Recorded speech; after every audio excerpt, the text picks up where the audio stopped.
être sûr qu'on l'a. Puis je vais commencer à préparer le Facebook Live. Le microphone will be muted.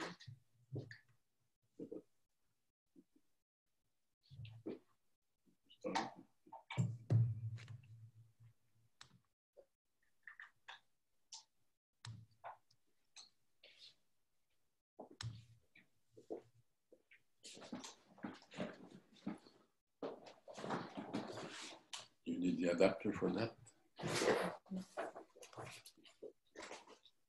You would send me the recording.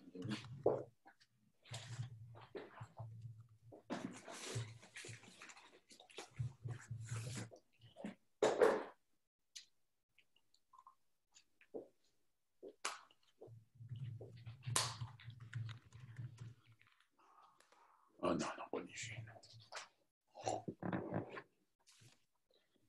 Bon, OK. 57, 3 minutes. Tu as entendu le chien japper? Oui. Oui.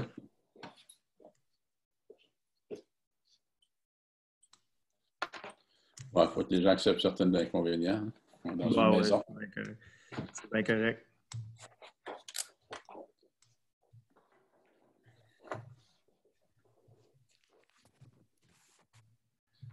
Je vais juste recommencer ça.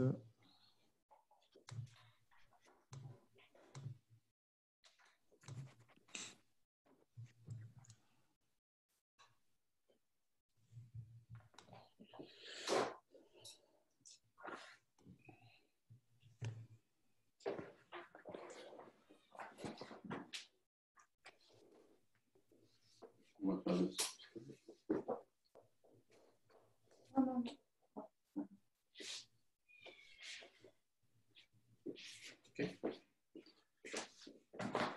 Ah. Maintenant, je ne bouge plus.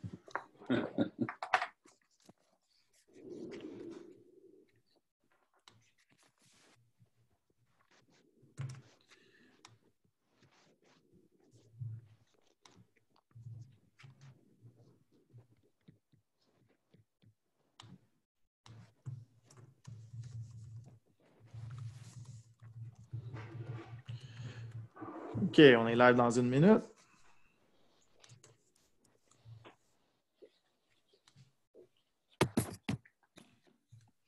Quand je vais te dire, on va être silencieux, Jacques, pendant, mettons, 15 secondes avant le live. C'est dur de savoir exactement là, quand est-ce que le live commence. Oui. On va juste être silencieux. Quand je vais te dire go, on va être silencieux une quinzaine de secondes. Je vais lancer le live. Puis ensuite, je vais commencer à parler. C'est ça, je vais t'introduire un peu. Je vais te dire bonjour. Puis ensuite, je vais expliquer le déroulement de la capsule, inviter les gens à diffuser en direct. Puis... D'accord. Fait que, on va être en silence pour les 15 prochaines secondes. Oui.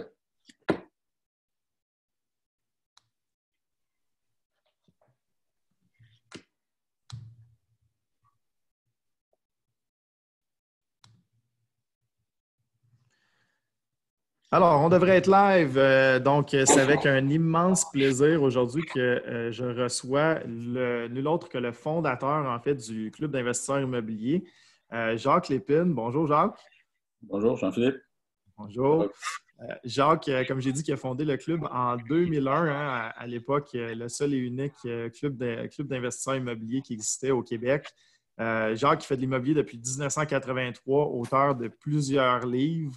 Donc, ça va être très, très intéressant d'avoir son opinion aujourd'hui. Je sais que vous allez être plusieurs sur les réseaux sociaux à nous suivre. Donc, on vous encourage fortement, en fait, à partager cette publication-là. Je pense que ça va être quelque chose qui va être très regardé et très utile pour tous les investisseurs. Donc, si vous nous voyez en direct en ce moment, n'hésitez pas à partager la communication. Si vous avez des questions également, n'hésitez pas dans le Facebook Live, vous pouvez poser vos questions. On va y répondre vers la fin de l'heure qu'on a avec Jacques. Donc, Jacques va nous faire une présentation en fait sur les cycles immobiliers, son expérience, et on va répondre aux questions à la fin du live. Donc, n'hésitez pas si vous avez des questions.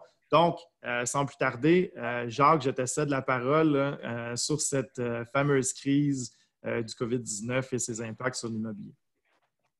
Alors, merci de l'introduction. Bonjour tout le monde. Ça fait plaisir de de participer à la C-Life du Club d'investisseurs immobiliers du Québec, pour qui j'ai une affection particulière. L'ayant fondé, alors que c'est mon bébé, alors je le sens couler dans mes veines encore. On vit actuellement, sans vous le cacher, tout le monde le sait, une crise sans précédent. Et ça va me faire plaisir de vous partager mes opinions, mes visions. J'ai préparé un programme pour vous qui, selon moi, devrait être très intéressant. Je vais faire un survol des cycles économiques. J'avais préparé une présentation il y a quelques années, la présentation que Patrice Ménard vous parlait lundi. Alors, je vais vous la diffuser, peut-être un petit peu en accéléré. Et je vais parler de mes expériences dans de telles situations. Je vais vous exprimer mes opinions. Quelles seraient ou quelles sont les solutions possibles? Quelle opportunité est-ce que tout cela peut ouvrir aux investisseurs immobiliers? Comment réagir dans un tel contexte? Je vais vous faire des recommandations. Je vais parler aussi du mental, mon fameux 80% mental et 20% technique. C'est peut-être le temps de l'utiliser actuellement. Il y aura une fin à tout ça et je vous informerai de ce que je vois dans ma boule de cristal. Alors, s'il vous plaît, soyez très attentifs et à la fin de la présentation, on aura une période de questions. Ah, parfait, Jacques, on t'entend mieux. Là, on avait de la difficulté à t'entendre. Là, je pense que tu avais couvert ton micro. Je pense que là, si on fait un petit test de son ensemble, je pense que là, c'est bon. Oui, d'accord. Est-ce que c'est mieux? Ah, là, c'est mieux, c'est mieux. On disait qu'on entendait difficilement. C'est bon, je pense que il y avait le micro était couvert par les feuilles, mais je te laisse y aller. Vas-y pour la suite des choses. Bon, excellent. OK, alors je vais commencer par partager un écran d'un PowerPoint, comme je vous disais que j'avais une présentation que j'ai faite il y a quelques années. Et je vais vous expliquer les cycles économiques. Et vous allez peut-être comprendre que depuis une année, je dis à peu près à tout le monde que nous voguons sur une vague. Et une vague casse dans le temps. On ne sait pas qu'est-ce qui va la faire casser, c'est-à-dire qu'on avait des indices. On sait qu'une vague va casser dans la mer lorsqu'on se rapproche de la Terre. Dans l'immobilier, qu'est-ce qui peut faire casser le taux de vacances? Qu'est-ce qui peut faire casser cette vague? Principalement le taux d'intérêt. Mais là, le taux d'intérêt était bas, il baisse encore. Donc, ça ne semblait pas être ça qui ferait casser la vague. Et je vous disais que, tôt ou tard, comme ça s'est produit en 1991, la vague, elle a cassé d'une chose imprévue. Alors là, actuellement, ce qui a fait casser cette vague-là, qu'on assiste à l'écoulement de la vague, c'est le virus. Et là, j'ai beaucoup d'interrogations que je ferai part à la fin de la présentation, un questionnement que j'ai sur certains faits, certaines observations que j'ai faites. Il reste qu'on est dedans, il y a un virus, c'est une crise sanitaire mondiale, et obligatoirement, la crise sanitaire amène une crise financière.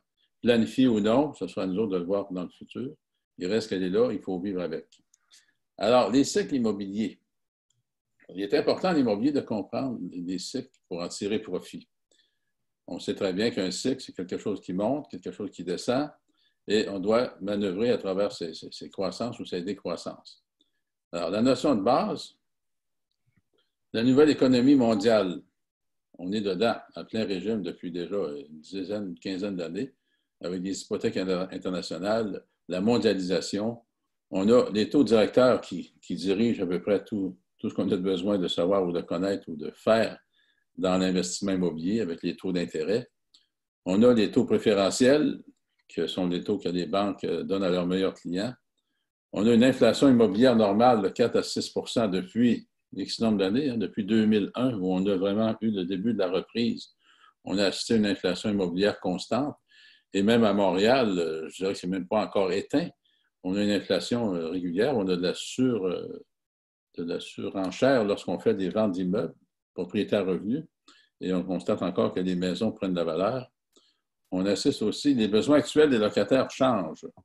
Alors, les besoins changent, c'est-à-dire que des grands logements comme on avait auparavant, ça n'existe plus. Le coût de construction est tellement élevé, donc on va optimiser le maximum des espaces de terrain qu'on a. Et si on parle des villes comme Montréal, des grands centres, on achète les maisons, les bâtisses pour les démolir, pour en construire des nouvelles. Alors, tout ceci affecte les cycles économiques.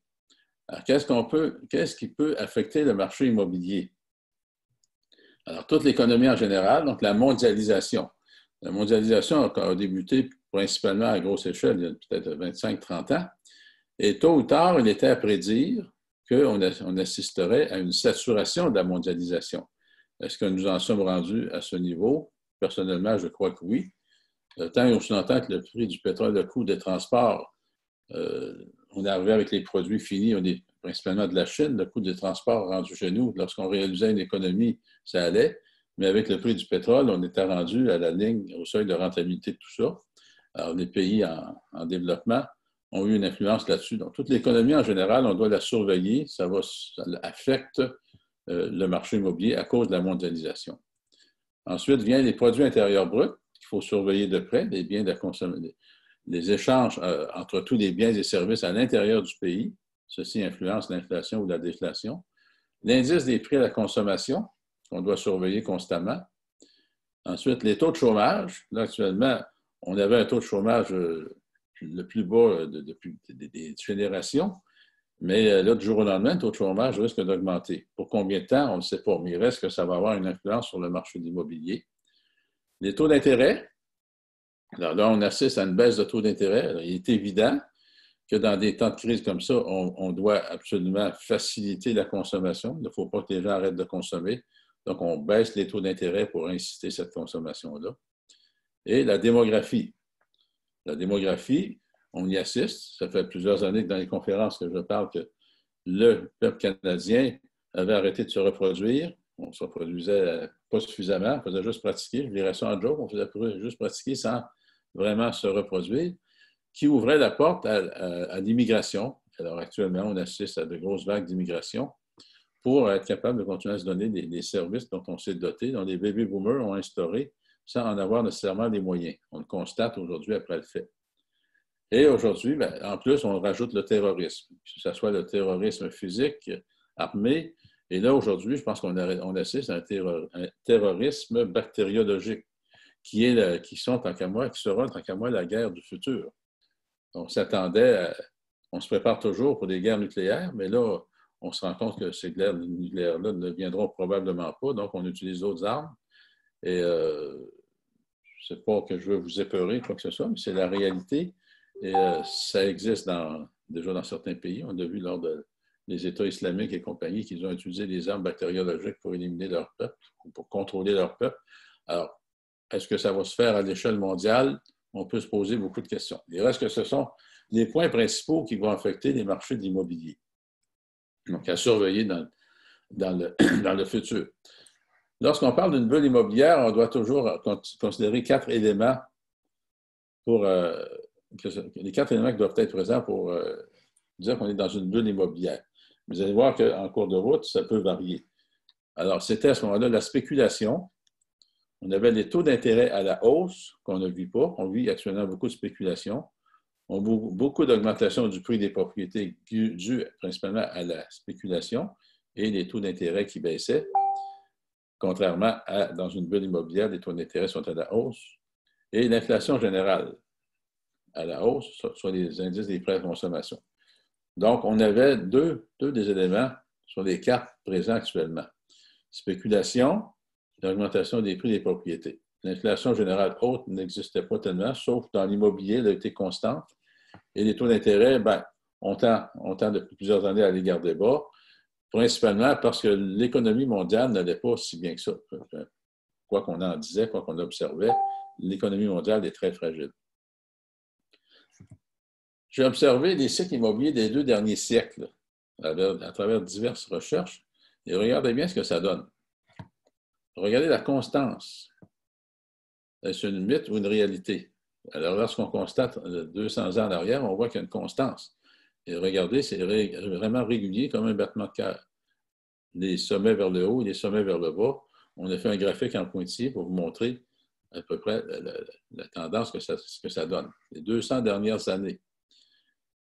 Et si on ramène dans une échelle un peu différente, les cycles découverts par Ray Wanslick, il a été le premier chercheur sérieux à constater l'activité immobilière connaissait des hauts et des bas. Alors, on voit, c'est toujours en dents de scie, un peu moins rapide, mais beaucoup plus haute et basse que le domaine boursier. La mise en chantier au Québec depuis 1966, j'ai arrêté en 1996, mais regardez les sommets que ça donne. Donc, on voit une certaine corrélation entre les mises en chantier et la cessation de mise en chantier. Et on a constaté dans tout ça que ces cycles-là duraient en moyenne 18 ans. À partir du haut vers le bas, pour remonter vers le haut, le cycle moyen dure 17 à 18 ans.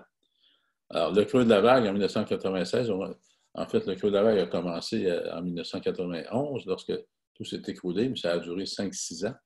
On devait s'attendre à ce qu'il y ait une autre activité en 2006. C'est effectivement ce qui s'est passé, jusqu'à temps que ça éclate à nouveau en 2008. Donc, si on prend 91 plus 17, nous arrivons exactement en 2008. Donc, c'était à prédire. Et lorsqu'on observait les faits, la façon dont les Américains traitaient le marché, étant donné qu'ils se pensent pour le nombril du monde, la plus grande puissance mondiale, les autres, ils ont mis sur le marché différents produits qui ont incité à faire de l'inflation.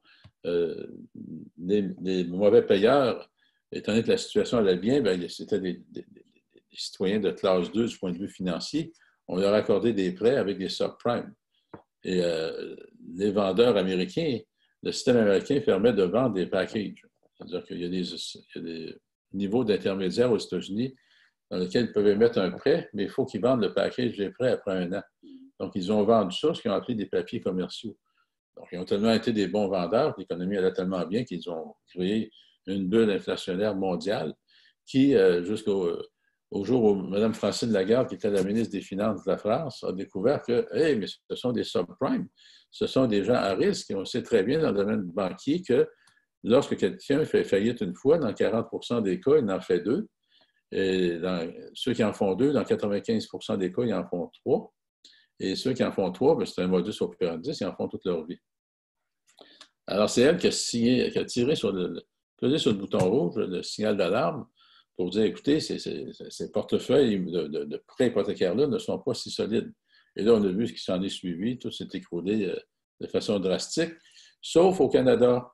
Le Canada, où on sait très bien que notre système bancaire est un des meilleurs systèmes au monde.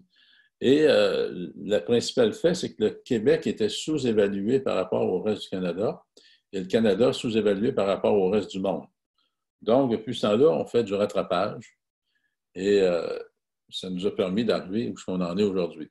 Là, actuellement, vous voyez la réaction des actions face aux situations de crise. La moyenne du Dow Jones et des industriels en grands événements aux États-Unis. On voit que là aussi, il y a des sommets. On regarde en 1929, on voit très bien l'écroulement jusqu'en 1933. Et là, ça s'est mis à remonter. Mais on voit quand même qu'il y a un peu de dents de scie pour arriver à des sommets comme on vit actuellement. Et tous les grands économistes ou les grands visionnaires ou gestionnaires de portefeuilles mondiaux, prévoyaient depuis quelques années qu'on aurait un crash économique en 2020. Bon, le hasard de circonstances, 2020, on devait s'attendre à ça, et tout d'un coup, il arrive un virus qui amplifie encore plus ou qui protège peut-être certains dirigeants de pays industrialisés. Je ne sais pas, on le saura dans le futur, mais on peut se poser des questions. Alors, quoi qu'il en soit, nous sommes dans ce cycle-là. Et qu'est-ce qui se passe? La bulle crève ici en 1991, et là, ça se met à repartir. C'est-à-dire période morte, plus de ventes, le taux de faillite élevé jusqu'à 98. Et là, soudainement, ça se met à repartir. Et en 2002, au moment où à peu près on a fondé le club, là, ça se met à partir en fou. Ça n'a jamais arrêté, 4 à 6 d'augmentation. Et à ce moment-là, n'importe qui achetait des immeubles à n'importe quel prix, il fallait être vraiment épais pour ne pas faire de profit. Il suffisait juste de garder. Tu achetais n'importe quoi, n'importe où, n'importe quand. Et ça a pris de la valeur. Les preuves sont là actuellement. Donc, on le constate. OK. Alors, plus stable, équilibré, que sera le futur? Bon, le futur, ça fait 1 an, moi, que je m'évertue, et je le dis, et ceux qui sont témoins vont s'en souvenir, lorsque je prends la parole aux soirées mensuelles du club, je dis, et dans plusieurs séminaires de formation du coaching, j'ai dit, écoutez, nous voguons sur une vague. Excusez, nous voguons sur une vague depuis plusieurs années. Et vous savez très bien que tôt ou tard, une vague va casser. Alors, ce que je faisais par ça, je vous mettais en prudence sans vous épeurer. Soyez prudents. Lorsque je parle de prudence, ça veut dire stabilisez-vous. On est en croissance et je vois tous les témoignages des gens tous les mois. On croit. J'en ai pas vu aucun me donner des signes qui faisaient une stabilisation. On achète, le marché est bon. On achète peut-être plus que ce qu'on devrait le faire. Excusez-moi. Mais il reste un fait que on achète. Et dans toute entreprise, de mes observations comme redresseur d'entreprise, que j'ai fait une grosse partie de ma vie, on doit assister à une croissance. Et obligatoirement, il faut faire une période de stabilisation. il faut arrêter de voir avec des lunettes roses pour dire « Ah non, moi, ça ne m'arrivera pas. Tout peut m'arriver. J'ai une entreprise, je la démarre, j'ai une croissance et je dois me donner un temps de stabilisation pour repartir en croissance. » Et là, on va se dire « Oui, mais je ne peux pas passer à côté de certains deals. » Mais c'est à tes risques et périls. Et là, on le constate actuellement. C'est à tes risques et périls. Voici ce qui arrive actuellement. On a acheté, on a acheté, on a acheté. Là, il y a des pétitions pour arrêtons de payer nos loyers. D'ailleurs, je viens d'écrire un petit mot sur leur site. Et arrêtons de payer leur loyer, c'est ça catastrophique si tout le monde arrête de payer leur loyer en même temps. Et je suis conscient que certaines personnes sont en incapacité de le payer, mais je suis conscient aussi que les abuseurs vont profiter de ces situations-là pour ambitionner sur les propriétaires. Et qu'est-ce que les gouvernements peuvent faire? Bien, ils peuvent faire beaucoup de choses. Actuellement, ils ne font pas les bonnes choses, selon moi. Tu ne donnes pas de l'argent directement dans les poches du monde. Tu devrais subventionner les employeurs pour garder leurs employés et continuer le système. Et là, on garage l'argent à des gens qui, dans beaucoup de cas, ne seront pas bien administrés. Ils sont peut-être déjà mal pris financièrement, mais on doit vivre avec ça. Alors, c'est ça. Là, je faisais un tournée de l'île de Montréal, mais ça, c'est pas important pour cette fois-ci. Mais si on fait le tour de la planète, les 5 pays en émergence, on avait la Chine. Alors, est-ce que la Chine a eu une influence sur la planète? Et pas à peu près, hein? On regarde aujourd'hui, on réalise tout d'un coup, on a arrêté de produire dans nos industries et tout est produit en Chine ou majoritairement en Chine. En voici d'autres pays. Il y a eu l'Inde, le Brésil, la Russie, le Mexique, hein, et d'autres nouveaux, dont l'Indonésie, l'Afrique du Sud et le Pakistan. Alors, tous ces pays-là en émergence ont contribué à la mondialisation. Et là, aujourd'hui, bien, comme je disais tout à l'heure, on assiste à une saturation de la mondialisation. Et soudainement, on se réveille, hey, on est dépendant. On est dépendant de tous ces gens-là parce que là, on s'imaginait que tout irait toujours bien. Et là, on assiste à une guerre commerciale entre les États-Unis et la Chine. Et qu'est-ce que ces gens-là ont derrière l'idée? Je ne sais pas. On constate qu'il y a quelque chose de pas correct qui se passe. Et M. Trump, quelque part dans son idiotie, pas toujours tort dans tout. Lui, il veut ramener Let's America Great Again. Il veut ramener l'industrialisation chez lui. Sauf que ce qu'il ne nous dit pas, c'est qu'on a laissé aller le know-how dans ces pays en émergence et nos usines sont désuètes, pour ne pas dire fermées. La machinerie n'est plus à jour. Donc, avant qu'on réinstalle et qu'on remette en vente toutes ces machineries-là, et toutes ces industries et tout ce know-how, ça va prendre 15 à 20 ans. Mais il reste que les économies étant un système, il faut le faire aujourd'hui plus que jamais. Donc, selon moi, on est en train d'assister à l'écroulement de la mondialisation qui a atteint sa saturation et c'était prévisible au départ que tôt ou tard, on faisait ça pour maintenir une inflation pas trop forte, mais tôt ou tard, cette inflation-là nous rejoindrait à un moment donné. Et là, est-ce qu'on y assiste? Je crois que oui, actuellement. Alors, le futur de l'immobilier, je vais en reparler pour le reste de ma présentation. Hein, les banlieues éloignées, avec ce qu'on assiste actuellement, encore plus. J'avais assisté à une conférence d'un architecte qui parlait beaucoup de la fin des banlieues éloignées. Mais il reste qu'avec ce qui se produit aujourd'hui, la contamination, juste à se regarder, à peine se toucher, je pense que les banlieues éloignées vont revenir. Les gens vont s'éloigner en banlieue. Et non seulement que les gens pourraient y résider, mais je pense que les entreprises devraient y réfléchir sérieusement d'abandonner ces centres-villes où juste aller au centre-ville, dans la place Ville-Marie, comment est-ce que ça peut être merdier de se trouver un stationnement? Alors peut-être qu'on va penser à s'éloigner et à sortir des centres-villes pour aller dans les banlieues. L'immigration, évidemment, on y assiste, on est dedans. Ici au Canada, on a l'Afrique, l'Asie et les Latinos, beaucoup de Latinos. Et qu'on soit d'accord ou pas d'accord, c'est ce qui se passe actuellement. Mais moi, je suis d'accord avec une bonne immigration. On avait une immigration un peu trop socialiste, mais une bonne immigration d'investisseurs ou de gens qui rapportent à leur arrivée, c'est formidable. Et s'ils peuvent fermer le fameux chemin, je ne me souviens plus du nom, aux limites de Plattsburgh et de la frontière canadienne, canado-américaine, ça serait peut-être bon. Je ne veux pas m'embarquer trop sur ma politique de l'immigration, ma philosophie, mais il reste qu'on va en avoir. Je suis pour une bonne immigration. Les méthodes de construction plus écologiques, c'est déjà commencé.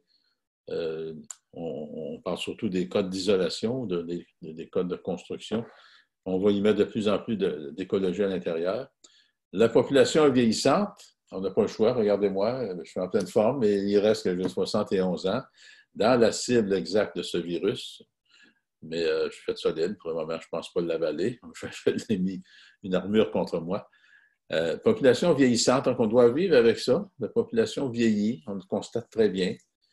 Et ça m'amène à beaucoup de réflexions que je vais vous parler tout à l'heure dans mes observations. Donc, le marché vieillissant, les besoins vont être vieillissants, devront être modifiés aussi. Et on constate qu'il y a de plus en plus de personnes seules, soit par divorce, des séparations, ou de personnes vieillissantes qui, un des deux décède, alors on vit seul. Donc ça va modifier de beaucoup, beaucoup l'immobilier et ce n'est pas prêt d'arrêter. Petite question pour toi, Jacques, les banlieues éloignées, est-ce que le futur du télétravail va impacter aussi? Ben, automatiquement, aujourd'hui, avec ce qui se passe, là, on constate que peut-être qu'on va être capable de fonctionner, le système économique, en télétravail. Donc, c'est peut-être une des solutions à la pollution puis à l'engorgement du trafic à l'intérieur des centres-villes et des autoroutes. Et moi, ça fait déjà plusieurs années que je travaille à domicile. Je trouve ça très agréable. C'est sûr que j'ai besoin de sortir de temps en temps. J'ai un bureau, mais j'y vais une fois par semaine. Je suis installé de chez moi. Et dans le domaine que je travaille actuellement, même vous, comme investisseur immobilier, tu peux faire ça de n'importe où. Avec l'ordinateur, un scan, un fax, les téléphones cellulaires, il n'y a plus de limite. Alors moi, je travaille de chez nous. Le télétravail devra influencer beaucoup, beaucoup l'immobilier. Alors, en conclusion de cette mini-présentation, quel est le meilleur temps pour acheter? Oh, la fameuse question qu'on pose depuis toutes ces années. Et je réponds encore la même chose. Aujourd'hui est toujours le meilleur moment d'acheter, à condition que tu fasses ton profit à l'achat. Je sais que ça agresse certains autres compétiteurs, mais moi, ça ne m'agresse pas. Je maintiens ma ligne dure là-dessus. J'ai toujours acheté en bas du prix du marché, peu importe les conditions, peu importe si le marché est à la hausse, j'ai toujours réussi à trouver des immeubles en dessous du prix du marché. Oui, on peut acheter des immeubles chers puis les transformer en aubaine, comme notre ami Jean-Philippe fait un excellent cours là-dessus, que je vous recommande de suivre. Mais moi, ma ligne est encore plus dure que ça. Je cherche l'aubaine. Donc, c'est une propriété sur 200 qui rencontrait mes objectifs. Bien sûr que c'est beaucoup de travail, mais on n'a jamais dit que faire de l'immobilier, ce n'était pas du travail. Alors, quel est le meilleur moment pour acheter? C'est aujourd'hui. Par contre, avec ce qui se passe actuellement, bien, le marché risque d'être ébranlé. Et je vais vous dire tout à l'heure, dans mes expériences ou mes solutions possibles ou les opportunités que ça crée, comment moi je fonctionne dans des temps de crise comme ça. Alors, je reviens à l'écran, je vais sortir de ça et vous allez me voir la bête. Pendant que tu fais ça, Jacques, est-ce que je peux bonifier un peu là-dessus? Donc, oui, tu cherches une aubaine en ce moment. Est-ce que, donc j'imagine en ce moment, tu te prendrais une marge de manœuvre encore plus grande au profit à l'achat, comme on a un peu d'instabilité sur le marché? Comment tu verrais ça, ton profit à l'achat? Mon profit à l'achat, c'est que moi, là, si je me mettais, je n'achèterais pas, mais ceux qui veulent écouter mes conseils, ce que j'ai fait dans les temps de crise comme ça, j'inondais le marché d'offres ridicules. Parce que là, on va se ramasser sur le marché avec des vendeurs motivés, des gens qui ont financé trop haut, et dans des situations comme on vit actuellement, la panique s'installe. OK? La panique s'installe, et ces gens-là sont probablement prêts à perdre l'argent qu'ils ont mis dedans, parce que l'immobilier était redevenu, une fois de plus, un produit spéculatif comme la bourse. J'achète dans le but de revendre et de ramasser un profit tout de suite. Alors, ces gens-là ont pris une chance. Ils ont peut-être payé trop cher. Ils n'ont pas peut-être, ils ont payé trop cher. Parce qu'avec les taux de capitalisation actuels, ça n'a plus aucun sens, à mon idée. Même si les taux baissent, croyez-vous que les banques vont augmenter les évaluations des valeurs des immeubles, la valeur économique des immeubles? Non, ils vont certainement plafonner ça, peu importe. Si le taux de capitalisation arriverait à 3 on va dire non, nous autres, on calcule en fonction de 4,5, 5 on verra. Mais je pense que c'est ce qui va arriver là-dessus. Mais ça n'a aucune limite. C'est-à-dire que ça n'a plus aucun sens. Il faut que ça arrête à un moment donné. Parce que sinon, où sera la rentabilité d'acheter des immeubles? Oui, on fait de l'optimisation, mais vous voyez, il commence à y avoir un mouvement anti-optimisation. Donc, les municipalités, entre autres, la première sera toujours Montréal, c'est le chef de file du Québec là-dessus, c'est qu'on va mettre des restrictions. Comme on a fait lorsqu'il y avait la vague de conversion en condo, on a mis des moratoires. Alors, c'est ce qui s'en vient, ça sent ça dans le décor. On va mettre des moratoires dans certains secteurs de la ville pour empêcher l'éviction des locataires comme il se passe actuellement. C'est déjà commencé en passant. Pardon? C'est déjà commencé, Jacques. C'est C'est déjà déjà commencé. commencé. Il y a 4 arrondissements qui ont commencé à s'attaquer au problème. C'est ça. Alors, ça va se généraliser à la ville et on comprend très bien. Il y a une crise du logement. On met du monde à la porte. Je comprends l'investisseur. Je suis un investisseur moi-même. Mais cette chose-là a une fin. Donc, si cette chose-là a une fin, est-ce que les immeubles vont atteindre les valeurs qu'on espère? Donc, moi, je vous recommande beaucoup de prudence là-dessus parce qu'on sait, on le sait, là, on sait qu'ils vont bloquer ça quelque part. Alors, est-ce que c'est... Et moi, comme prêteur privé, bien, c'est ma première réaction. J'ai arrêté immédiatement de prêter parce que les gens à qui j'ai déjà prêté, est-ce qu'au moment où ils devront me rembourser dans 6 mois, est-ce que la banque va considérer la même valeur de l'immeuble que ce qu'on m'avait dit au moment où j'ai accordé le prêt? Alors, il se peut que ça soit très stabilisé sur ce point-là. Donc, j'attends de voir les choses avant de débourser quelque autre prêt que ce soit. Puis c'est très sage. Si tu me permets une autre question avant de lancer dans tes expériences personnelles, Jacques, parce que je pense que c'était une question extrêmement pertinente. Martin posait la question. Là, on a vécu un crash qui n'est pas nécessairement relié à un problème économique, entre guillemets. C'est un événement extérieur. Est-ce que ça va changer la reprise, selon toi, versus les autres crashs qu'on a vécus? Bien, on est face à beaucoup d'inconnus. Le premier inconnu, quand est-ce qu'on va contrôler ce virus-là? Mm-hmm. Alors, le virus est vraiment plus virulent actuellement. C'est une grosse grippe, mais qui attaque d'autres parties du corps et que la vraie solution mondiale, là, tous les experts le disent, c'est une vraie quarantaine de 45 jours et non pas 15 jours. Voilà que tout le monde reste enfermé chez eux pendant 45 jours et là, le virus mourrait. Donc, c'est pour ça qu'il va se passer. Les gens vont, selon moi, après 2 mois, on va capoter dans nos maisons, on va sortir. Les états psychologiques vont dire, regarde, il arrivera ce qui arrivera. Moi, je retourne travailler. Il faut que je paye mon pain et mon beurre. De toute façon, je m'en vais vers la mort. Mais tant qu'à mourir, je vais mourir dans l'action. Une réflexion psychologique qui va se passer. Et vous allez voir, c'est probablement comme ça que ça va se passer. Mais il y a tellement d'inconnus dans cette crise-là. C'est pire parce que là, c'est une crise sanitaire. Les autres, c'est une crise financière. On sait tout bien, je l'ai démontré, ce qui tombe remonte, ce qui baisse remonte. Là aussi, ça peut baisser, ça va remonter tôt ou tard. Ça, il n'y a aucun doute là-dessus. Ça va dépendre dans combien de temps on va être capable de contrôler cette crise-là. Et là, je vois très bien venir des gouvernements. On a commencé à nous isoler 15 jours. Là, on est rendu au 13 avril, puis après ça, on va nous mettre jusqu'au début mai, et ça va durer au moins 60 jours. Au moins 60 jours. Alors, le système va s'ajuster en conséquence. Okay? Il ne faut pas paniquer. Le système va s'ajuster en conséquence. Là, il n'y a pas une banque qui va dire tout de suite hey, OK, je vais suspendre tes taux d'intérêt. Il n'y a personne en retard. La journée, il va commencer à avoir des problèmes. Là, les banques vont commencer à y réfléchir. Okay? Les gouvernements, ben, ils y vont avec ce qu'ils pensent, qui est bon, mais ils n'ont pas nécessairement toujours les bonnes solutions. Là, ils sont en panique. Ils n'ont jamais vu ça, eux autres non plus. Et ils créent des déficits. Ils sont déjà en déficit. Puis là, on vient de créer un autre déficit de 80 milliards. Mais en bout de ligne, qui va payer ça? Hein, les seules sources du gouvernement, c'est les taxes et les impôts. Alors, qui sont les clients du gouvernement? Bien, c'est tous nous autres. Plus on va en demander, plus on va payer longtemps.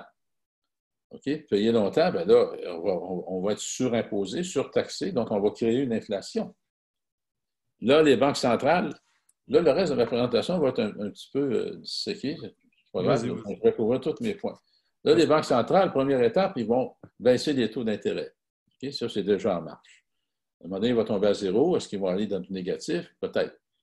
Là, la Banque du Canada va réinjecter le maximum qu'ils vont pouvoir dans l'économie.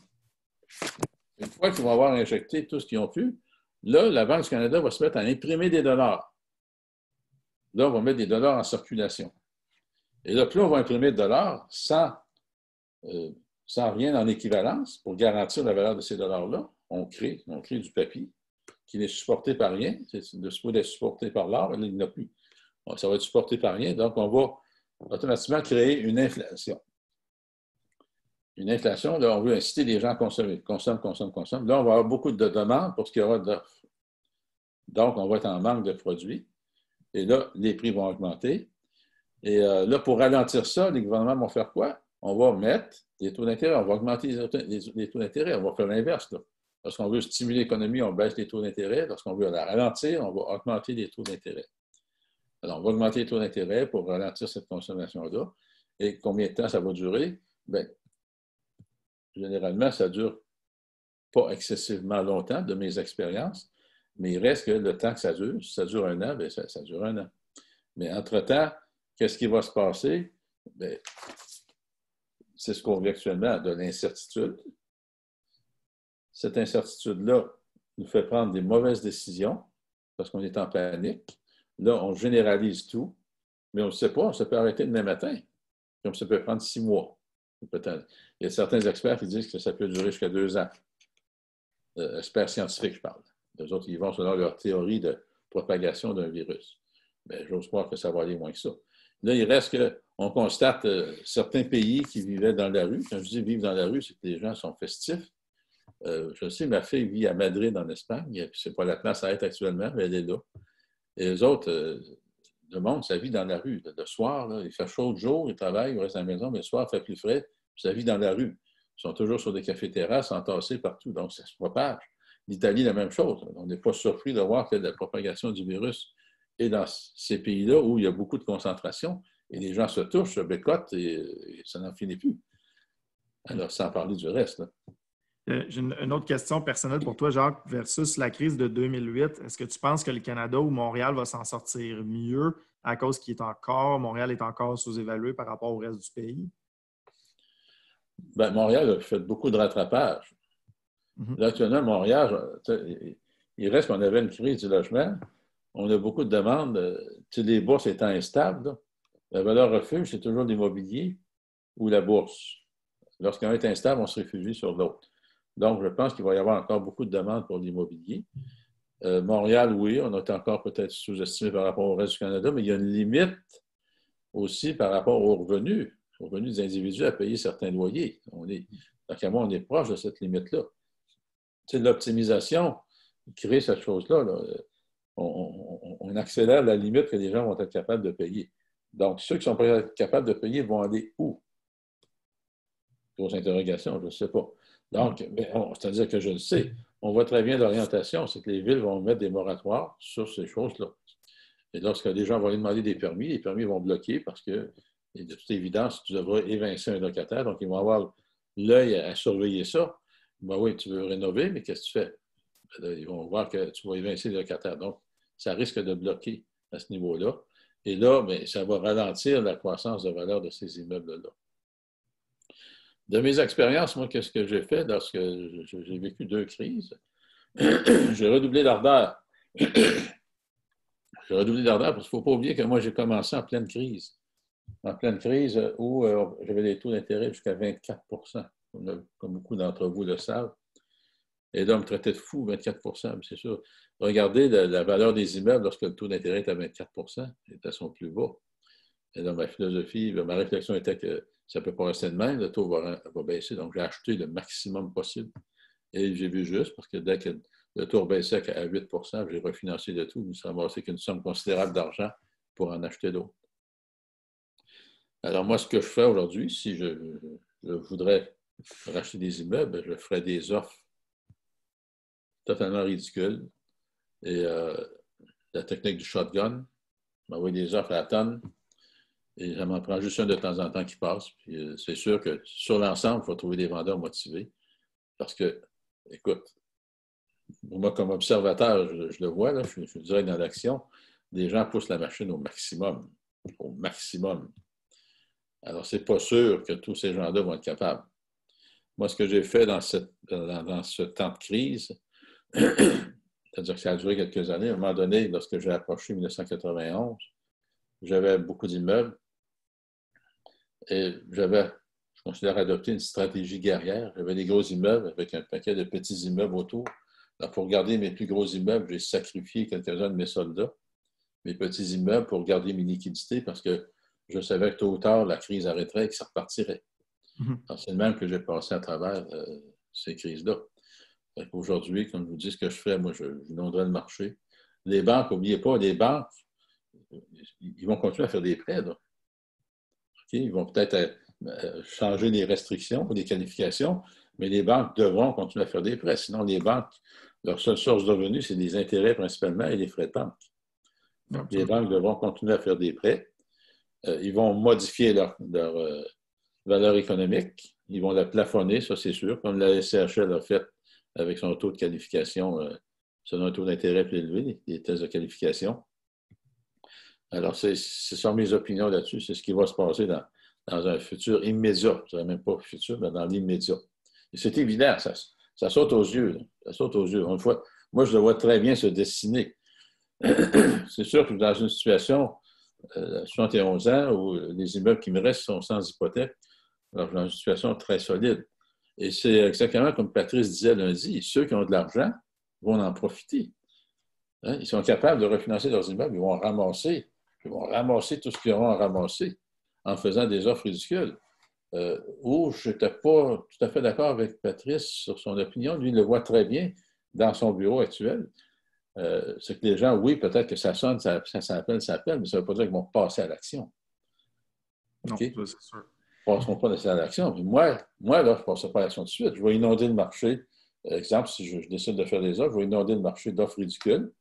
La plupart vont être refusées, mais de temps en temps, je vais ramasser, je vais tomber par hasard sur quelqu'un qui est motivé à vendre, il faut absolument qu'il s'en débarrasse, sinon il saute. Effectivement. Il saute, puis il ne saute pas juste seul. Parce que je constate que beaucoup de gens font de la syndicalisation d'argent. Ils achètent avec l'argent des autres. Donc, pour sauver le groupe, on va se débarrasser. On va peut-être perdre une partie de la mise de fonds, mais on ne perdra pas tout.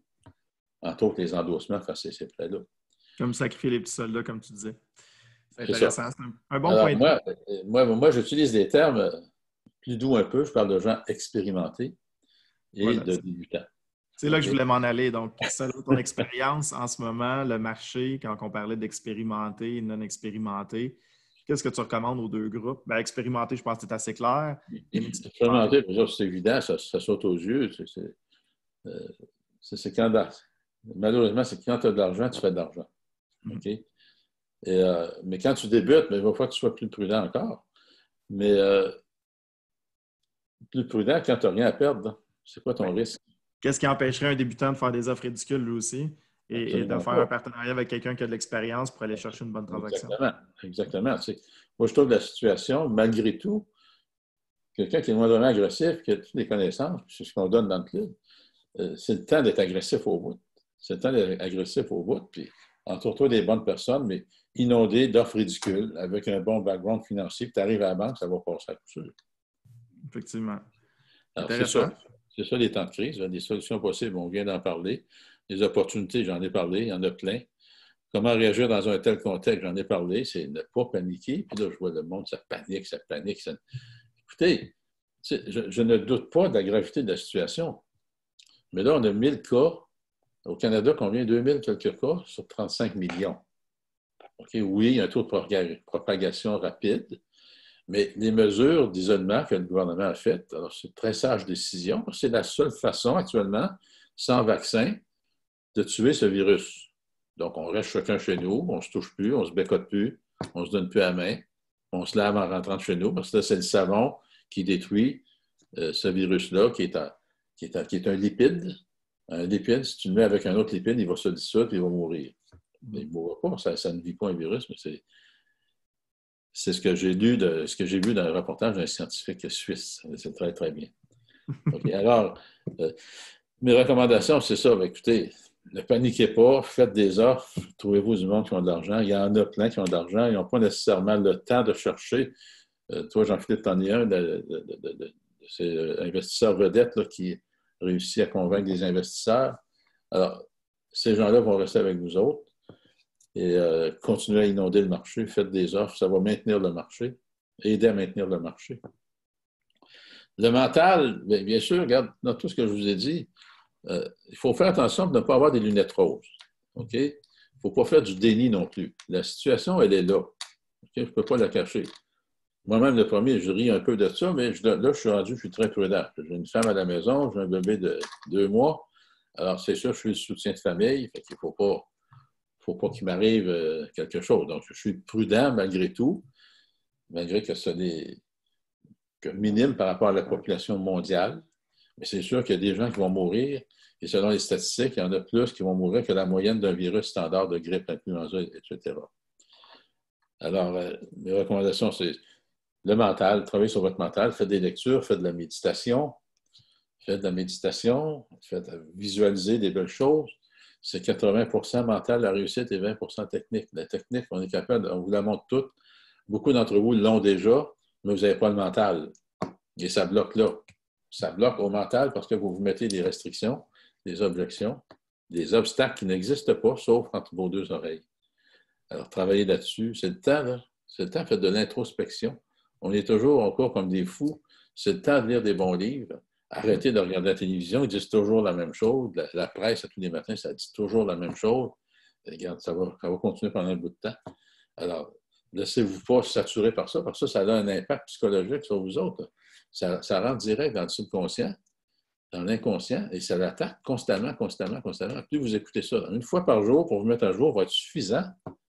Même si tu écoutes ça 24 heures, ça ne va rien changer dans ta vie. Profitez-en pour faire de l'introspection. Profitez de vos familles, lisez des livres, faites-vous des plans. La vie continue, ça n'arrête pas.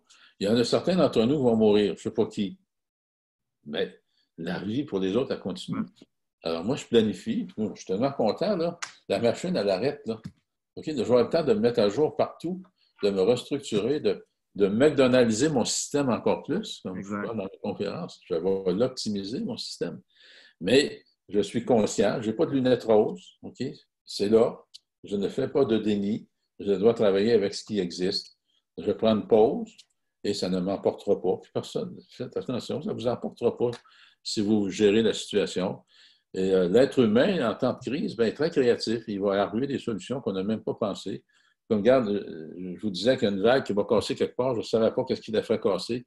Je n'aurais jamais pensé que c'est un virus qui l'a fait casser. OK? Donc, les solutions qui vont venir, là, ils ne pensent même pas, mais il va arriver quelque chose. Il y a une solution quelque part. Et moi, dans mes visions, je suis persuadé, OK, que l'antidote existe.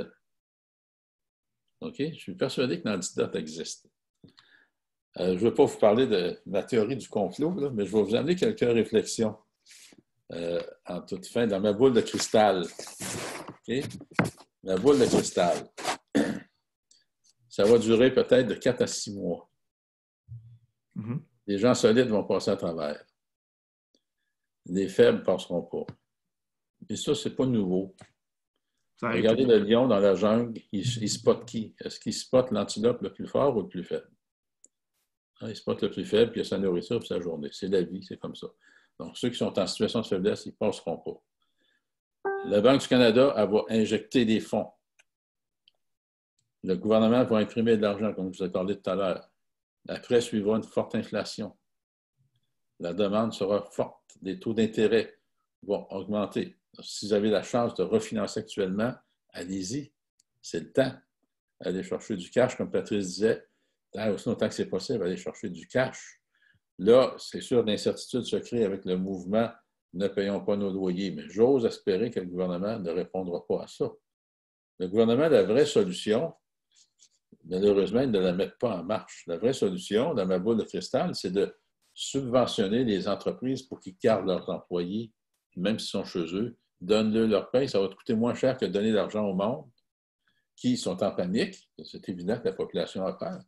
Donne-leur leur job, leur pain, leur beurre, leur loyer, puis ils vont continuer. L'économie va continuer à rouler. On va instaurer le télétravail et tout et tout.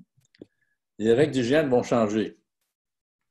Alors, surprenez-vous pas, moi, à chaque année que je pogne des grippes, c'est sûr, quand je vais à la réunion du club, à tous les mois, je serre peut-être 200 mains. Et pensez-vous, je vais me laver les mains en chaque 200 mains? Impossible. Et par réflexe, hein, on est là, on se touche ici, on se gratte, alors on se transmet. Donc, à partir de maintenant, les poignées de main, je vais donner un petit coup de coude. Okay? Donc, le bécotage, moi, de kiss of the kiss of the kiss, là, moi, ça fait longtemps que j'ai arrêté ça. Je ne donne plus de bec sur les joues, je fais juste coller ma joue. Puis encore là, c'est trop. Donc, ça, je vais arrêter ça. Donc, les règles d'hygiène vont changer. Okay? Les guerres bactériologiques, c'est ce qu'on voit, c'est ce qui s'en vient. Ça ne sera plus nucléaire, ça ne sera plus armé comme on voyait avant. On va lancer des virus dans les pays qui vont lancer le virus, ils vont avoir l'antidote d'avance. Alors, la fin de la mondialisation, selon moi, c'est rendu au maximum. Mais n'oubliez jamais, dans ma boule de cristal, je vois aussi après la pluie, le beau temps. Et là, on est dans une période de pluie. On était dans l'été de l'immobilier. Et tout d'un coup, on arrive en plein hiver. Il arrive un front froid. Il n'y a pas eu d'automne. Il n'y a pas eu d'automne. Mais le front froid, ben, on sait à peu près combien de temps il va durer. Donc, si on sait que, mettons, on parle de 4 à 6 mois. Bon, si je sais d'avance, est-ce que je peux m'organiser immédiatement pour t'offrir 4 à 6 mois? Moi, mais là, mes locataires ne paieront plus. Ce n'est pas 100% des locataires qui ne paieront plus. Là. OK? Oui, j'ai acheté, j'ai une marge serrée, donc je devrais négocier partout mes fournisseurs. Le gouvernement, écoutez, les banques, tout le monde va embarquer dans le système. Ils n'ont pas le choix. Là. Ils n'ont pas le choix. Est-ce que les banques sont intéressées, comme en 1991, à ramasser des milliers d'immeubles et de faire que des gens arrêtaient de négocier puis arrivaient avec des boîtes de clés sur le bureau du banquier? Pensez-vous que les banques, c'est pour ça qu'ils ont instauré le ratio de couverture de dette et la valeur économique pour en ramasser le moins possible. Mais j'espère que les banques ont appris de cette période-là de 2001 à 2002, de 91 à 2002. Ça leur a pris 10 ans à écouler tout ça. Et dans la loi des banques, ils n'ont pas le droit de garder des immeubles jusqu'à 1 an ou 2 maximum. Ce n'est pas leur rôle. Donc, les banques, obligatoirement, si ça perdure, ils vont rajuster le tir. Ils devront suspendre les taux des intérêts. Tout le monde va assumer une perte. Ce n'est pas juste un par rapport à l'autre. Tout le monde devra assumer une perte. Là, actuellement, c'est juste le consommateur qui assure une perte. Même si le gouvernement injecte de l'argent, c'est nous autres qui avons la perte quelque part. Elle s'en vient là. On ne peut pas mettre la tête dans le sable. Ça s'en vient, c'est sûr, à coût de milliards. Alors, les banques vont être obligées d'emboîter le pas. S'ils n'emboîtent pas le pas, le gouvernement va intervenir aussi. Ils vont dire, hey, on se slack. Ils vont passer des lois, on arrête tous les taux d'intérêt. OK? Puis personne ne fait d'argent. Personne n'en perd pour un certain temps. Alors, c'est ce que je vois, moi, dans ma boule de cristal. Dans mes réflexions maintenant, est-ce volontaire, ce qu'on vit actuellement?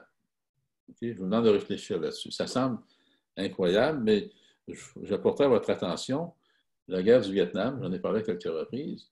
On vient de découvrir, suite à la loi d'accès à l'information, que ça avait été créé de toutes pièces par le président des États-Unis à ce moment-là pour cacher les bêtises qu'il avait faites l'autre bord.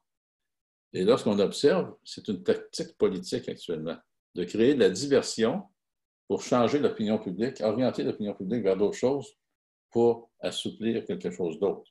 Donc, est-ce volontaire? J'ai remarqué, j'ai constaté que le laboratoire qui travaille sur le coronavirus est en Chine, dans la ville où ça a débuté, par hasard. Et aussi, par hasard, financé par un milliardaire américain. Bon, ça m'amène un questionnement, je ne conclue pas. Le reportage de Bill Gates en 2015, j'ai essayé de trouver ça sur Facebook, ça a passé. J'avais une note qui me tombait par terre. Je dis, ça se peut pas. Écoute, j'ai l'impression qu'il investit quelques-uns de ces milliards dans un laboratoire quelque part pour être si sûr à l'avance de ce qui se passe là. Ça m'amène beaucoup d'interrogations. Allez voir Netflix, Pandémie, non pas pour vous faire peur, mais pour vous faire prendre conscience qu'on est rendu dans cette ère-là. Une autre observation, les fonds de pension sont calculés par des calculs actuariels pour une moyenne de vie de 70 à 75 ans. Alors là, actuellement, on assiste beaucoup au vieillissement des vieux qui vivent plus longtemps. Et ça m'amène une interrogation. Par hasard, ce virus affecte principalement les gens de 70 ans et plus. Alors, une simple observation, tirez-en la conclusion que vous voulez. Alors, ça fait déjà 50 minutes que je vous parle. Je pense qu'un bon 10 minutes de questionnement. Oui, ça va être très en demande parce que ça a été très chaud, en fait, comme question, Jacques. Oui. En passant, on est presque 900 maintenant sur le live. Je n'ai pas le chiffre exact en direct, mais vraiment bien apprécié. Tout le monde a bien apprécié tes trucs. Je pense que ça a brassé beaucoup de monde, les offres ridicules. Et je pense à la thématique qui revient, en fait, à faire une offre ridicule, j'ai besoin d'évaluer le marché actuel. Comment je fais pour évaluer le marché actuel pour faire mon offre plus basse? Là. Ridicule, c'est un peu rude, là, mais mettons plus basse. Ouais. Beaucoup d'entre vous ont fait le cruncher. Oui. Lorsqu'on fait le cruncher dans le marché actuel, il n'y a rien qui passe. C'est ça. On a les prix demandés. Ouais. Alors, moi, le cruncher, c'était ma vérité. Mais ça serait quoi, mettons, une offre ridicule? Tu J'achète une parlais des taux de entreprise. capitalisation, ça ressemblerait à quoi? Un taux de capitalisation? Parce que c'est difficile d'évaluer. On sait que le marché a été branlé, mais de combien? C'est ça qui est difficile à quantifier. Je ne sais pas si tu avais un... Lorsque le taux de capitalisation était à 6, 7, on était dans un juste marché. OK? Là, à 3, à 4, là, ça doit ni queue ni tête. Dans le gros de ma carrière, j'étais à un taux de capitalisation de 8. Je peux lire les immeubles 5 fois, 6 fois le brut. Ça faisait quoi? 7 fois, 8 fois le net. Et là, on est rendu à des 22, 23, 25 fois le net. Ouais. Elle est où la rentabilité? Moi, ça ne m'intéresse pas d'acheter une business de même. OK? Juste sur la plus-value, j'achète un fonds de commerce. Premièrement, j'achète un fonds de commerce. Alors, si les chiffres de ce fonds de commerce-là ne balancent pas, je n'achète pas. Je n'achète pas du tout. OK? Est-ce qu'on est obligé d'acheter des immeubles parce que c'est la tendance? Non. Un offre ridicule, moi, je regarde le revenu, la valeur que ça me donne, la valeur économique que le cruncher me donne, puis je vais aller 10 en bas de ça. Alors, ça passe ou ça passe pas? Ça va être difficile à Montréal, mais oui, en banlieue, je pense un petit peu plus. Mais Pas ouais. plus, hein? Vous allez voir. OK, parce que ça allait animer beaucoup les foules quand on a parlé d'offres ridicules. Ça a toujours animé. Depuis que j'enseigne l'immobilier, ça allume toujours les foules. Ben, on n'en trouvera jamais, principalement les courtiers, mais c'est sûr, je comprends. Les courtiers, il ne faut pas oublier, j'ai ma licence de courtier, alors je les respecte beaucoup. Le courtier, son rôle principal, c'est de vendre la propriété au meilleur prix possible pour le vendeur. OK? Et là, je ne veux pas discréditer personne. C'est son rôle, son code de déontologie. Il vend au marché. Quand je mets mon chapeau d'investisseur, je n'ai rien à foutre de ça. Moi, mon chapeau d'investisseur, je vais chercher le meilleur deal possible, au meilleur prix possible, aux meilleures conditions possibles. Ça ne fait pas ton affaire, garde-les, trouve-toi un autre poisson, je ne suis pas le poisson. Je n'ai jamais acheté un immeuble parce que j'étais obligé d'acheter. Non, absolument. OK, mais c'est là où on s'emboîte. Il faut que j'achète, il faut que j'achète, il faut que j'achète, il faut que j'achète. Mais achète n'importe quoi, puis pète-toi la gueule. Je suis raide un peu. Vas-y, Jacques. Je suis raide un peu, mais c'est comme ça. Non, mais je pense que c'est un marché, puis j'aimerais mettre l'emphase aussi sur le temps qu'on a, effectivement, pour systématiser tout ça. En tout cas, moi, je passe mes journées à systématiser mes méthodes de recherche. Donc, j'encourage les gens à faire la même chose, là, puis à faire des offres d'achat. J'ai vu aussi sur le groupe du club, il y en a qui ont envoyé des paquets de lettres en ce moment. Je pense que c'est un bon moment. Puis on disait aussi d'appeler les propriétaires. Tout le monde est à la maison. Puis tout le monde a du temps. Le marché va changer, je vous le dis. Là. Le marché va changer. Les offres ridicules vont être plus faciles à passer qu'il y a 2 semaines. Ah ben, ça, c'est sûr. Ça, c'est certain. C'est certain. Je ne vous aurais pas dit ça il y a 2 semaines. Ça ne donne rien. Tu perds ton temps. Il y a de la surenchère. Là, la première étape, la surenchère va ralentir, même disparaître. Et lorsqu'elle sera disparue, là, il va y avoir des crises du logement à l'autre sens. Il y en a beaucoup qui ne paieront pas. Et ceux qui sont en situation de faiblesse, c'est-à-dire surfinancés, comment est-ce que tu veux qu'ils passent à travers? En réinjectant? Ben, s'ils l'ont, tant mieux. C'est ce que je vous conseille de faire. Gardez vos immeubles, ne paniquez pas. Mais en autant que la chose est possible de faire. Pour être possible de le faire, bien, ça prend de la liquidité. Si vous n'avez pas de liquidité, l'option suivante, c'est laquelle? Oui, c'est la vente. Tu vas essayer de vendre. Hein? Tu vas essayer de la banque. Après ça, tu vas essayer de vendre. Sinon, après ça, tu remets les clés. Et ça m'amène sur une autre question. Genre, que penses-tu des reports de paiement? La SCHL a annoncé en début de semaine. J'avais Christian Pomerleau de PMML qui me disait que c'était officiel. La SCHL, selon certains critères, permettait des reports de paiement d'intérêt capital. Que penses-tu de ça? Les gens posaient des questions. Bien, c'est pas mauvais. Si la SCHL peut le faire, mais c'est une dette qui augmente. Là. Oui, absolument. Okay? Votre dette augmente au lieu de baisser. Donc, on ne capitalise plus. Là. On décapitalise. On s'endette davantage.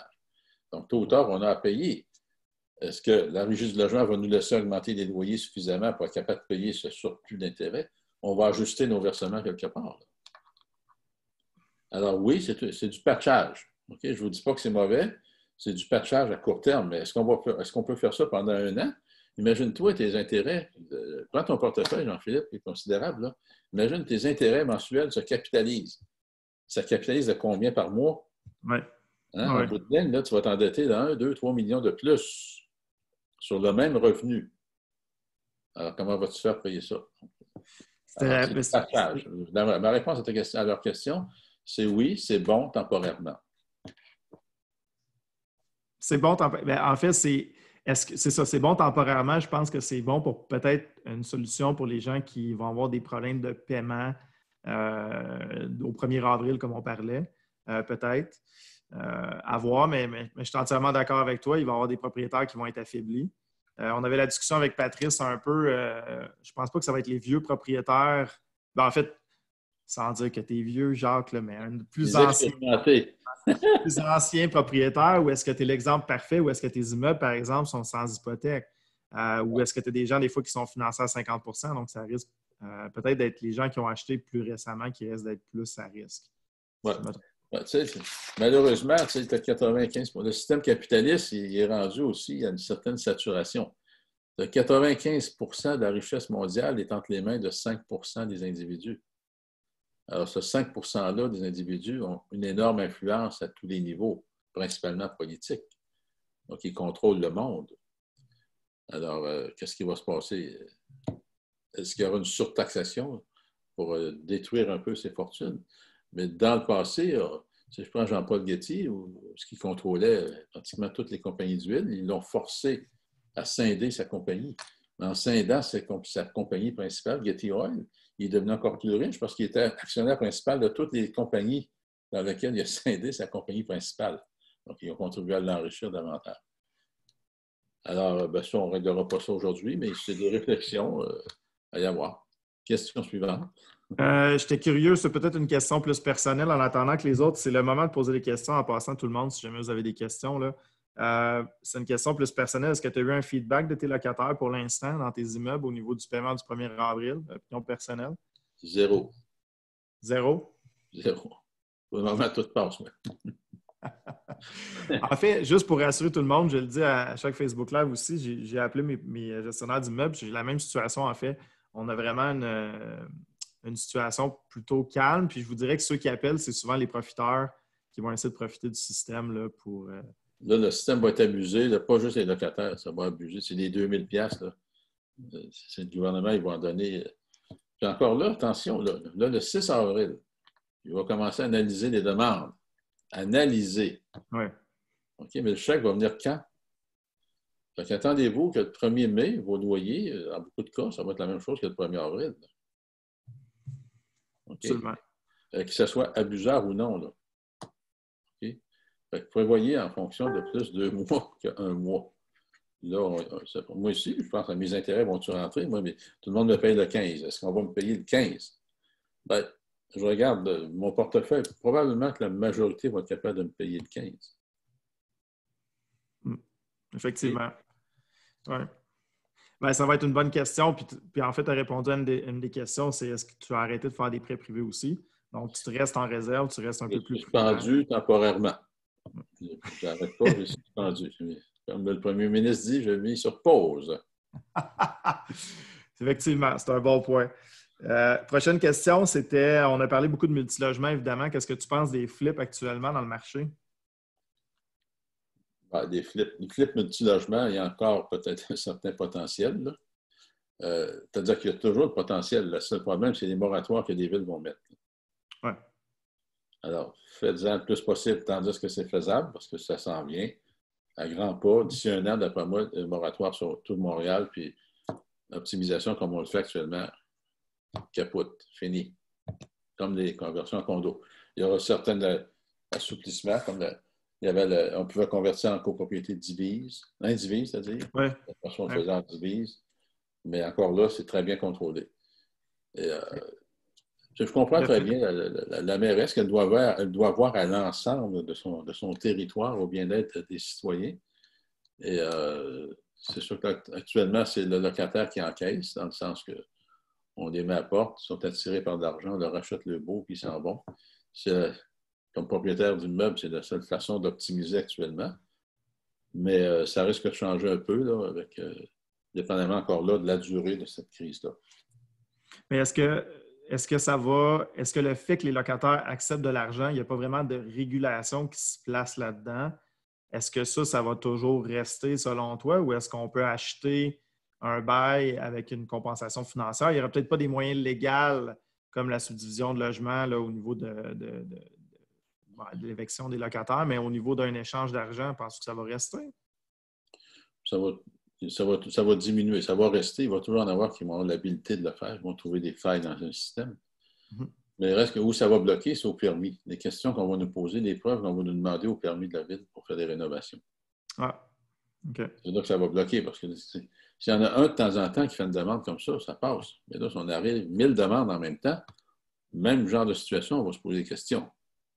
On va aller voir sur place, on va aller voir les locataires, il va y avoir des inspecteurs qui vont vérifier toutes ces choses-là. Et c'est là que ça va bloquer. OK. Je vois ce que tu veux dire. Je vois ce que tu veux dire au niveau de ça, parce que moi, je le voyais plus d'un sens où est-ce que c'est une entente libre marché ou est-ce qu'il y a un montant forfaitaire qui est offert aux locataires? À ce niveau-là, oui, mais comme je te dis, plus il va y avoir de demandes à la ville, plus la ville va se poser des questions là-dessus. Absolument. Je suis d'accord avec toi. Et le flip de maison, qu'en penses-tu? Flip de multilogement? Le flip de maison, ça va continuer. Écoutez, les maisons, tant qu'à moi, c'est s'enligner vers des flops. Je ne veux pas mettre vos illusions de côté, mais faire des flips, ça plaît à un certain marché, mais ce n'est pas du tout comme on voit à la télévision, où on voit une game d'experts, des gens qui connaissent très bien leur marché, qui ont toutes les équipes qu'il faut. Mais celui qui débute, qui achète pour faire un flip, bien, arrêtez de vous illusionner sur le prix. Vous êtes en commerce, votre inventaire, c'est un bien immobilier, et le seul moyen de rouler ton commerce, et regardez, en toute entreprise commerciale, c'est de rouler ton inventaire. Pour rouler ton inventaire, bien, arrête de t'illusionner avec le prix le plus cher possible. Débarrasse. Achète ton immeuble le plus vite possible. C'est une course contre la montre parce qu'à partir du jour 1, ton profit diminue. Tu ne vas pas t'illusionner, je vais le vendre le plein prix. Non, calcule le prix qui vaut sur le marché, enlève 5 enlève un autre 5 pour le courtier d'immeuble, puis donne-toi une petite marge de manœuvre. Fait que roule ton stock, puis fais-en plus souvent au lieu d'en faire un que tu penses que tu vas faire beaucoup d'argent, parce que tous ceux qui ont attendu, en bout de ligne, sont ramassés 4,30 sous pour une pièce. Donc, ils ont travaillé absolument pour rien. Dans certains cas, ils ont vendu à perte. Parce que c'est un coût d'opération, c'est un coût à garder une maison. C'est vide, là. Il n'y a pas de loyer, il n'y a rien. Donc, à partir du jour 1, ton profit diminue. Débarrasse, roule ton stock, arrêtez de vous illusionner, puis roulez votre inventaire. Et là, vous allez faire de l'argent. Sage conseil. Loyer, j'avais une question sur les loyers. Crois-tu qu'on va toujours avoir une augmentation des loyers à Montréal, comme on a vécu dans les 3 dernières années? Non. Je pense qu'il va y avoir une stabilisation. Il va y avoir une stabilisation, oui. Bien, qu'est-ce qui cause cette augmentation de loyer-là? C'est toutes nous autres, notre gang d'optimisateurs. C'est nous autres principalement. La démographie, tu as une démographie positive aussi. Oui. Mais tu sais, il va y avoir de plus en plus de demandes à la régie. Là, les gens s'ouvrent. Là, les gens vont s'opposer encore plus. La régie va être inondée. Déjà là, on va déjà inonder ce qui se passe là. Imagine-toi, à la fin de la crise, ceux qui n'auront pas payé leur loyer, là, ils ne seront pas capables, ces gens-là, de récupérer en passant. Ceux qui disent, je ne suis pas capable de payer le 1er avril, même si tu le reportes à la fin du bail, il ne sera pas capable. Donc, tu vas avoir des demandes à la régie va être engorgée, et ça va faire combien de temps avoir le jugement? On a le temps de sécher. Je pense qu'une négociation en ce moment est plus avantageuse, je pense, que d'aller en dossier. Généralement, les négociations sont toujours plus avantageuses que des règlements de la régie. Sage conseil. Construction neuve? Construction neuve, écoute, dans la maison ou le bloc appartement? La question n'était pas spécifiée, mais mettons, si on fait plus bloc appartement. Regarde, je regardais actuellement, moi, pour construire à Sherbrooke avec quelqu'un. Et en l'espace de 2 semaines, les coûts de construction rendaient le projet non rentable pour moi. OK? Alors, dans des situations comme actuellement, les gens profitent pour la main-d'œuvre. On augmente la main-d'œuvre, on a une rareté, alors on augmente la main-d'œuvre. On sait qu'on est dans une mauvaise situation, donc on en profite. Et l'autre chose qui est pire, c'est que certains matériaux, beaucoup de matériaux sont apportés de la Chine. Donc, les fournisseurs appelaient les entrepreneurs, écoute, si tu penses que tu vas construire, achète ça tout de suite, j'ai le stock en inventaire. Je ne sais pas quand est-ce que je vais en avoir d'autres. Est-ce vrai? Est-ce une technique pour pousser les ventes? Mais quand tu considères que beaucoup de ces choses-là viennent de la Chine, alors c'est possible que ça ralentisse beaucoup l'approvisionnement. On est trop dépendant de toute cette mondialisation-là, et là, on en récolte les résultats. La construction neuve risque d'augmenter, mais il va toujours y en avoir. Il va y en avoir. Mais les coûts vont augmenter. Les coûts vont augmenter. Mais est-ce que c'est ça, dans ça que vous voulez embarquer? Ben, moi, ça me refroidit. Ça me refroidit totalement. Ça ne veut pas dire que je n'irai pas, là, mais on va voir. Je laisse passer le temps. Je ne suis pas pressé. Immobilier commercial maintenant? Les autres vont encaisser le plus. Les autres vont encaisser le plus. C'est directement sur la ligne d'attaque. Là. Les petits commerces sont tous fermés. Là. Alors, tous fermés. C'est pas vrai qu'un petit commerçant va être capable de payer son loyer 2 mois, 3 mois, 6 mois. Il faut que ça arrête le plus vite possible. Alors, ceux qui ont de l'immobilier commercial doivent être très nerveux. Très, très, très nerveux. Je pense que puis est-ce que tu penses que l'industriel, est-ce que tu penses que les bureaux vont bouger aussi à cause du télétravail? Ta boule de cristal là-dessus? Industriel, Oui, elle va être plus lente que le commercial. Le commercial, moi, j'avais accepté un prêt de 400 000, puis j'ai arrêté à la dernière minute. Je m'excuse, le contexte change. Puis l'individu était très content aussi parce qu'il va reporter sa vente. Ils disent, on verra. On va laisser passer la crise, puis on verra. C'est pas le temps d'acheter du commercial actuellement. À moins que tu payes un maudit bon prix, puis que les locataires solides payent pour l'ensemble. Ah, ça, c'est une autre histoire. Moi, juste pour dire, moi, j'ai de l'immobilier semi-commercial, j'ai déjà commencé à appeler mes commerces. Ouais. Je connais la situation qui est difficile. Je préfère, pour moi, encaisser la perte pour qu'ils puissent continuer d'être en opération parce que je sais que si j'ai un local vacant, ça va être difficile. C'est pas possible à louer. Exact. Bonne réflexion. Voilà. Ensuite, il y a une question générale, puis on pourrait peut-être finir là-dessus, Jacques, pour ne pas trop empiéter sur le point de presse du premier ministre, mais qu'est-ce que tu Le premier ministre n'est pas plus important que nous autres.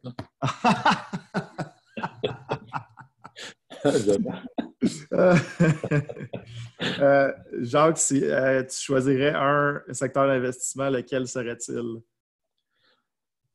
Ben, moi, je choisirais toujours celui avec lequel je me sens le plus confortable. Okay? Alors, des gens qui ne sont pas confortables dans le commercial, des gens qui ne sont pas confortables dans le résidentiel. Ça ne veut pas dire qu'un ou l'autre n'est pas bon. Dans lequel es-tu confortable? Tu ne vas pas dans un domaine parce qu'il semble plus payant que l'autre.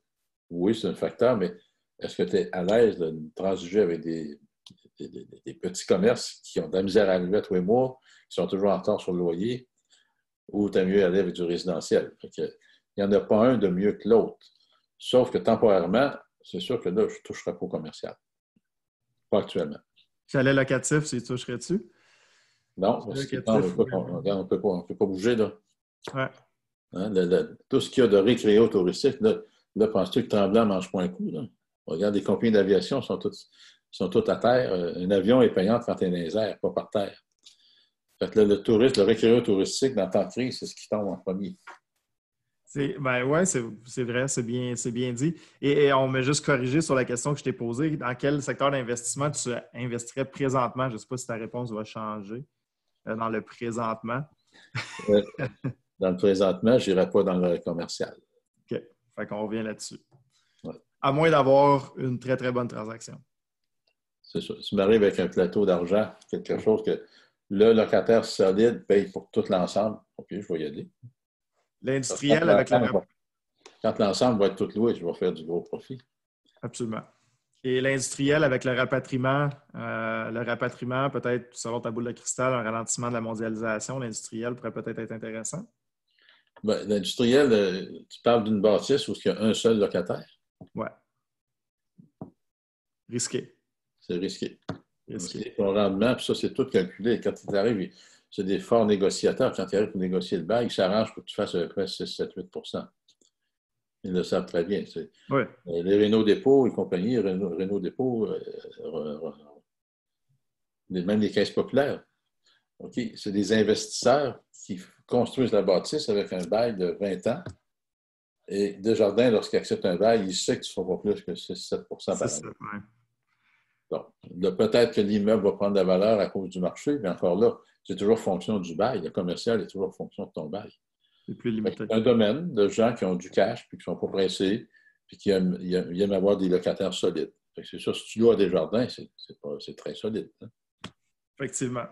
Desjardins a tout vendu ses immeubles pour s'en aller locataire, parce que leur fonction première n'était pas l'immobilier, mais bien le prêt d'argent. Intéressant. Contrairement à McDonald's, qui fait... McDonald's, eux autres, C'est des génies. Ray Kroc, c'est un génie. Il a fait des affaires pas correctes, là, mais dans l'ensemble, le produit final est fantastique. C'est une business, oui, il vend des boulettes de steak, mais c'est une business d'immobilier. Immobilier, exact. Jacques, je te laisse le mot de la sagesse pour les gens d'immobilier. Si tu veux résumer qu'est-ce qu'on devrait faire en tant qu'investisseur immobilier, peut-être dans les 30-40 prochains jours, je te laisse le mot de la fin. Bon, comme mot de la fin, je dirais on se ressaisit. Cette crise économique-là va avoir une fin comme toutes les autres auparavant. On ne sait pas comment elle va durer, pas plus que les autres, on ne savait pas du tout combien de temps elle durerait. Mais là, on a une armée de monde en mode création pour trouver des solutions à tout. Et écoutons un peu les principes de base, OK? On n'est pas des scientifiques, mais il faut se fier sur quelqu'un. On dit, isolons-nous. Alors, faisons de l'isolement. Mais isolement ne veut pas dire que tout arrête. Alors, moi, je continue. Lorsque je suis en isolement, je suis encore plus créatif. Alors, profitez de cette période-là pour créer, cherchez, parlez-vous entre vous autres, écrivez-vous, et vous allez trouver des solutions que vous n'auriez même pas imaginées. Alors, l'être humain a cette puissance-là de trouver des solutions en temps de crise, en temps de certains stress.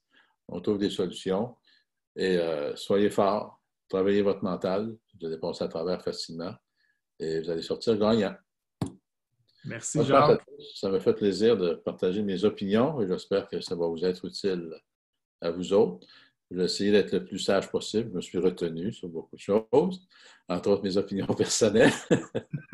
Mais je vous ai donné l'essentiel de ce qui semblait être bon. Merci beaucoup. Et merci. Bonne continuité, au plaisir de vous revoir virtuellement ou personnellement, mais un petit coup de coude et plus de bécane. The kiss of the kiss, that's finished. Merci, Jacques. Fait que pour finir, côté club, on continue au Facebook Live la semaine prochaine. On va avoir Hans Brouillette lundi de la Corpic. Donc, il va nous parler un peu de toute la situation locataire. François Gagnon aussi de chez PMML qui va être là. Côté anglais, on va avoir Terry Shower qui est une gestionnaire de propriété qui va venir nous donner un peu le pouls. Et vendredi, on vient de confirmer en fait qu'on va avoir Luc Poirier. Donc, ça va être très intéressant là, quand on parle d'opportunités en temps de crise. Vendredi, midi. On reçoit nos gros noms le vendredi, Jacques, donc tu en étais un. Donc, Luc Poirier en entrevue Facebook Live, toujours sur la page du club vendredi prochain. On vous annonce également, tant que les jeunes sont à la maison, on en profite. On avait démarré une formation pour les jeunes avec le Club d'investisseurs immobiliers. Donc, le 8 avril à 14 h, si vos jeunes sont disponibles, on va faire la formation en fait gratuitement en ligne pour les 12-18 ans. Vous pouvez, si vous voulez le faire écouter à vos enfants de 8 ans, si vous voulez, vous êtes bienvenus, mais généralement 12-18 ans. Sur l'immobilier, ça dure 1h30 en Facebook Live, donc on va commencer à les initier tranquillement au principe de l'immobilier. Donc, sur ce... un dernier petit mot.